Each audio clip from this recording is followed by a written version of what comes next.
Premier ministre, le général de division Abdoulaye Maïga a reçu en audience hier jeudi 8 mai à la primature l'ambassadeur du Japon, M. Yuko Murata. À sa sortie d'audience, le diplomate japonais a indiqué avoir échangé avec le Premier ministre au sujet de l'exposition universelle prévue du 13 avril au 13 octobre 2025 à Osaka, Kansai, au Japon.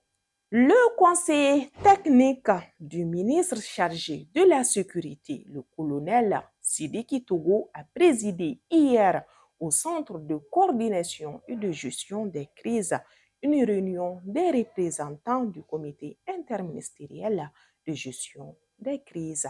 Cette rencontre visait à proposer des mesures préventives contre les inondations en tirant les leçons de l'hivernage précédent. La Maison de la Presse a, pour sa part, organisé une journée de réflexion dans sa salle de conférence afin d'analyser la situation actuelle des médias et de proposer des solutions pour renforcer la liberté, la sécurité, la professionnalisation et la cohésion du secteur médiatique dans notre pays, y compris les défis économiques auxquels la presse est confrontée. Depuis ce jeudi 8 mai 2025, l'Église catholique a un nouveau pape, le cardinal américano-péruvien Robert Francis Prévost a été élu 267e souverain pontife et a choisi le nom de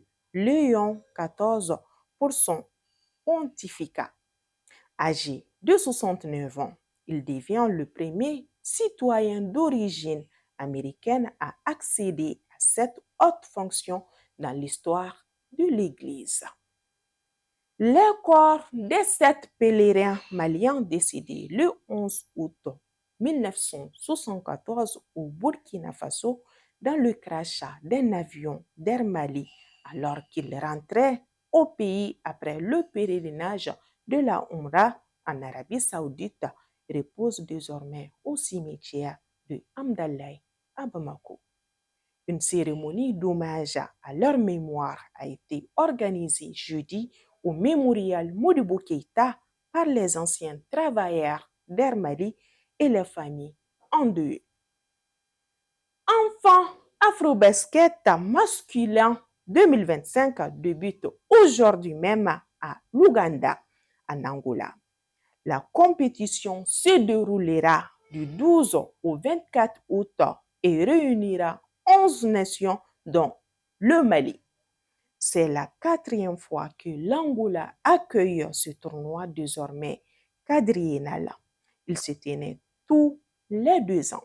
C'est ce qui met fin à l'actualité du jour. L'information continue sur les www.lessor.ml ainsi que sur toutes nos différentes plateformes digitales. Bon week-end à toutes et à tous. Prenez soin de vous. À la semaine prochaine. Ciao.